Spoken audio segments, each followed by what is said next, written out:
اب اللہ نے صلہ کیا دیا؟ جب انتقال ہونے لگا تو بلایا رجا کو، جو میں بات پہلے چھوڑ کے ادھر ان کی تھوڑی سیرت بتائی کہ رجا اب میں مرنے لگا ہوں۔ عبد الملک کالا ہو گیا تھا، ولید کالا ہو گیا تھا، سلیمان کالا ہو گیا تھا۔ یہ کیوں کالے ہوئے تھے؟ یہ بے نمازی نہیں تھے، بدکاری نہیں کرتے تھے، کسی کی طرف ان کی میلی آنکھ نہیں اٹھی کبھی۔ یہ ظالم تھے، ظالم انسانوں کا خون پیا، مال میں خیانت کی، اس پر اللہ نے چہرے پھیر دیے۔ آج عمر بن عبدالعزیز جا رہا ہے، کہ دیکھو میں جا رہا ہوں، مجھے دیکھو میرے ساتھ کیا ہوتا ہے۔ ان کا انتقال ہوا، ان کی میت قبر کے کنارے رکھی گئی اور اب نیچے اتارنا ہے۔ سلیمان کی میت کو اتارنے لگے تو ہلنے لگا اور عذاب قبر پہلے شروع ہو گیا۔ عمر کی میت کو جب قبر کے قریب کیا گیا، ایسے ہوا کا جھونکا آیا، ایک پرچہ ایسے لہراتا ہوا یوں آیا اور عمر کے سینے پر گر گیا۔ لوگ اکٹھے ہو گئے، پرچے کو کھول کے دیکھا گیا تو اس پہ لکھا تھا بسم اللہ الرحمن الرحیم براءۃ من اللہ لعمر بن عبد العزیز من النار۔ یہ پروانہ ہے اللہ کی طرف سے اس کے بندے عمر کے لیے کہ اسے جہنم سے نجات کی خوشخبری سنا دی جائے۔ مرنا ہو تو یوں مرو، اللہ ایسی موت دے دے۔ کہتے ہیں میں نے ان کو قبر میں اتارا، جب قبر میں اتارا تو کیا دیکھا؟ میں نے کفن کی گرہ کھولی تو چہرہ قبلے کی طرف فٹ اور یوں لگا جیسے 14ویں رات کا چاند قبر میں اتر آیا۔ میرے بھائیوں بہنوں، اپنے اللہ سے صلح کر لو، اپنے اللہ سے صلح کر لو، اس کے محبوب مصطفیٰ صلی اللہ علیہ وسلم کی غلامی میں آ جاؤ۔ یہی ایک راستہ نجات کا ہے، یہی ایک راستہ اللہ تک پہنچانے والا ہے۔ اور آخری بات کرتا ہوں، اس دیس کی نفرتوں نے اسے آگ لگا دی ہے۔ آپس کی نفرتیں مٹا دو، آپس کی نفرتیں مٹا دو، آپس کی نفرتیں مٹا دو۔ محبت دو، معاف کرنا سیکھو، درگزر کرنا سیکھو۔ اس معاشرے کو آگ لگ چکی ہے، غیبت، مذہب کے نام پہ نفرت، سیاست کے نام پہ نفرت، قومیت کے نام پر نفرت، صوبوں کے نام کی نفرت، ایک صف میں بیٹھ کے نفرت، ایک صف میں کھڑے ہو کر دل نفرتوں سے بھرے پڑے ہیں، بغض سے بھرے پڑے ہیں، دل گٹر بن چکے ہیں۔ جس دل میں نفرت کے جذبے ہوں اس دل پر اللہ کی نظر نہیں پڑتی، جس دل میں بغض کے گٹر کھلے ہوں اس پر اللہ کی محبت کی نظر نہیں پڑتی۔ میرے بھائی بہنوں، یہ میں آخری بات کر رہا ہوں، سوئی 12 بجے تک جا رہی ہے، شب قدر ہے، کچھ الگ بیٹھ کر بھی اپنے اللہ کو یاد کر لو، کچھ اس کے سامنے رو دھو لو، معافیاں مانگ لو۔ تو میں اس لیے 12 بجے تک بات ختم کرنا چاہتا ہوں، آخری بات کر رہا ہوں، آپس کی محبتیں پروان چڑھاؤ، آپس کی نفرتوں کو ختم کرو، آپس کی لڑائیوں کو ختم کرو، ایک دوسرے کو معاف کرنے کی عادت ڈالو، ایک دوسرے کو درگزر کرنے کی عادت ڈالو، غیبت چھوڑ دو، نفرت چھوڑ دو، حسد چھوڑ دو، بغض چھوڑ دو، اپنے آپ کو دیکھنا شروع کرو، اوروں کو نہ دیکھو، اوروں کو نہ دیکھو، اوروں کو نہ دیکھو، اپنے من میں ڈوب کر پا جا سراغ زندگی، اپنی کمیاں دیکھو، وہ کیا کرتا ہے، وہ کیا کرتا ہے، وہ کیا کرتی ہے، وہ کیا کرتی ہے، اس سے اندھے بن جاؤ، بہرے بن جاؤ، کسی کی برائی نہ سنو، کسی برائی نہ کرو، تمہارے گھر جنت بن جائیں گے، تمہارے گھر جنت بن جائیں گے، تمہارے گھر جنت بن جائیں گے۔ ہمارے گھروں میں تباہی بربادی ہے، نفرت، ماں باپ میں آپس میں نفرت، میاں بیوی میں نفرت، سگے بھائیوں میں نفرت، کبھی مذہب کے نام پر، کبھی رشتوں ناتوں کے نام پر، کبھی تجارت کاروبار کے نام پر۔ بھائیو، محبتوں کو رواج دو، محبتوں کو رواج دو، محبتوں کو پھیلانے والے بنو۔ میرے نبی پاک صلی اللہ تعالی علیہ وسلم نے فرمایا، اسلام کا سب سے مضبوط عمل بتاؤ کیا ہے؟ صحابہ نے کہا جی نماز ہے۔ آپ نے کہا نہیں، نماز نہیں ہے، نماز اچھی چیز ہے، سب سے مضبوط عمل نہیں ہے۔ صحابہ نے عرض کی جہاد ہے۔ آپ نے کہا جہاد بھی اچھی چیز ہے، سب سے مضبوط نہیں۔ صحابہ نے عرض کیا روزہ۔ آپ نے کہا روزہ بھی اچھی چیز ہے پر سب سے مضبوط عمل نہیں۔ صحابہ نے عرض کیا حج۔ آپ نے فرمایا حج بھی بہت بڑا عمل ہے پر سب سے مضبوط عمل نہیں۔ ایعر الاسلام اوثق۔ اب سنو، الفاظ سنو، اسلام کا سب سے مضبوط عمل بتاؤ۔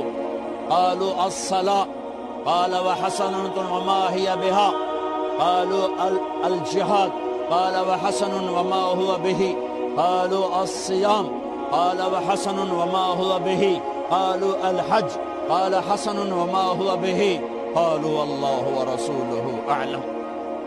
ہاں نماز نہیں، جہاد نہیں، روزہ نہیں، حج نہیں، اچھا تو کیا ہے؟ پھر کیا ہے؟ آپ نے کہا ان اوثق عر الاسلام الحب للہ والبغض للہ۔ اسلام کا سب سے مضبوط عمل آپس میں اللہ کے لیے محبت کرنا ہے، اللہ کے لیے محبت کرنا ہے، اللہ کے لیے محبت کرنا ہے، اور اللہ کے لیے بغض رکھنا ہے۔ اللہ کے لیے بغض کا کیا مطلب ہے؟ برے سے نفرت نہ ہو، برائی سے نفرت ہو۔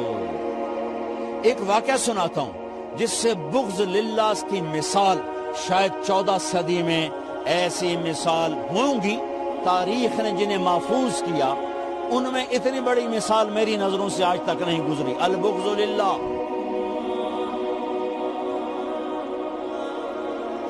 خیبر کی جنگ، یہودی اور حضرت علی کا ٹکراؤ۔ حضرت علی نے یہودی کو گرایا، قتل کرنے کے لیے تلوار اٹھائی، یہودی نے منہ پہ تھوک دیا تو آپ پیچھے ہٹ گئے، اٹھ گئے کہ دوبارہ آؤ۔ یہ کیا؟ ارے میں نے تو منہ پہ تھوک دیا غصے میں، چلو جلدی ختم کرے مجھے، تو مجھے کیوں چھوڑ کے پیچھے ہٹ گئے؟ تو سنو، تیرا میرا ساتھی کوئی جھگڑا نہیں، میں تمہیں اللہ کے لیے قتل کر رہا تھا، میں اللہ کے لیے تمہارے ساتھ لڑ رہا تھا، جب تم نے میرے منہ پہ تھوکا تو مجھے غصہ آ گیا، ذاتی غصہ۔ اب کہیں یہ تلوار میرے غصے کی وجہ سے نہ چل جاتی، اس لیے میں پیچھے ہٹ گیا، آؤ دوبارہ لڑیں گے۔ انہوں نے کہا مجھے کلمہ پڑھا، میں نہیں لڑتا۔ اموی بادشاہ بنو امیہ کا سب سے حسین بادشاہ سلیمان بن عبد الملک، سب سے حسین، 42 سال کی عمر، جوانی۔ اس کی میت کو قبر کے قریب کیا گیا تو ہلنے لگا تو اس کے بیٹوں نے کہا ہمارے ابا زندہ ہیں، وہ سکتہ ہو گیا ہے، زندہ ہیں۔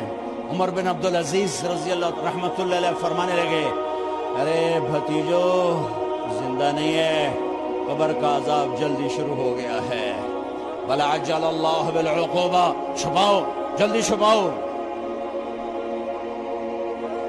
عمر بن عبدالعزیز جس تخت پر بیٹھے اس پر سلیمان تھا، اس پر ولید تھا، اس پر عبد الملک تھا، ان تینوں نے اپنے من کو راضی کیا، عمر بن عبدالعزیز نے اپنے رب کو راضی کیا۔ جب عمر بن عبدالعزیز کا وقت آیا مرنے کا تو انہوں نے بلایا رجا بن حیوہ سے، فرمایا کہ میں نے عبد الملک بن مروان چاچا بھی تھے